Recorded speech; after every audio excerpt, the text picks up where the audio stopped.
Number 2, Rajkot શહેર અને જિલ્લાના ઇન્ડિયન ઓઇલ કોર્પોરેશનના પેટ્રોલ પંપ સંચાલકોમાં ભારે આક્રોશ જોવા મળી રહ્યો છે. બુકિંગ કરાવવા છતાં સમયસર પેટ્રોલ અને ડીઝલનો જથ્થો ન મળતા આજે પેટ્રોલ ડીઝલ એસોસિએશનના સભ્યો રજૂઆત કરવા માટે આઈઓસીની કચેરીએ પહોંચ્યા હતા. ડીલરોની મુખ્ય ફરિયાદ છે કે જથ્થો ન મળવાને કારણે ગ્રાહકોને હાલાકી ભોગવવી પડે છે અને પંપ બંધ રાખવાની નોબત આવે છે. એસોસિએશને અધિકારીઓ સાથે બેઠક કરી માંગ કરી છે કે રેગ્યુલર સપ્લાય જળવાઈ રહે, જેથી ભવિષ્યમાં અછત જેવી સ્થિતિ ન સર્જાય.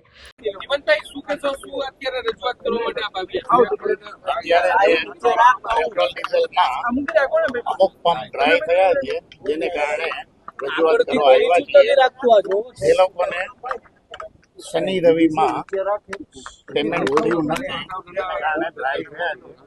એની રજૂઆત કરવાની છે કે અત્યારે બધાને શનિ રવિમાં માલ મળવો જોઈએ. સર, જો અત્યારની સ્થિતિની વાત કરવામાં આવે તો ઓવરઓલ ગુજરાતમાં પેટ્રોલની સ્થિતિ શું છે અને હાલમાં જે રજૂઆત કરવાના છે કયા મુદ્દાઓ રહેશે? ફક્ત ને ફક્ત સપ્લાય રેગ્યુલર મળતી રહે એ અમારી રજૂઆત છે. અમુક વખતે કોઈને 1 દિવસે મળે છે, કોઈને 2 દિવસે મળે છે. એ અમારું કહેવાનું એટલું જ છે કે રેગ્યુલર સપ્લાય મળતી. અત્યારે શોર્ટેજ કહી શકાય કે ના, શોર્ટેજ? બિલકુલ નહીં, શોર્ટેજ નથી.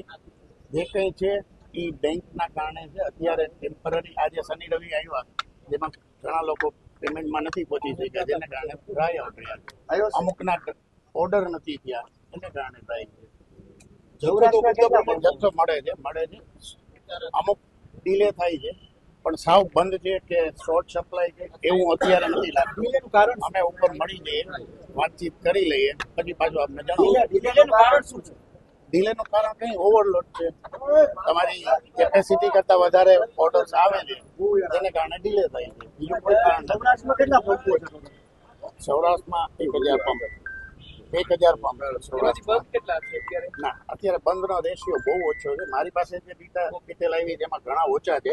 પણ એ રીઝન છે એ બેંકને કારણે છે. અને જે આ લોકોએ પહેલા લોકો અમને ઉધાર આપતા હતા 1 દિવસનું, કે સવારે માલ આવી જાય પછી સાંજે પેમેન્ટ કરવાનું, એને એડવાન્સ કરી. અમે ખુદ પંપે ગયા છે, તમે બેંકનું રીઝન કયો છો, પણ ખરેખર 5-5, 6-6 દિવસે ટ્રક મળે છે, તો બેંકનું રીઝન કેવું? પૈસા તો પૂરેપૂરા છે. હું તમને એ જ કહેવા માંગુ છું કે તમારો 35 ગાડીનો કોટા હોય, એટલે કે 35 ગાડી રોજ વેચતા હોય અને તમને 70 ગાડીનો ઓર્ડર આવે તો કઈ રીતે ફૂલફિલ કરી શકો?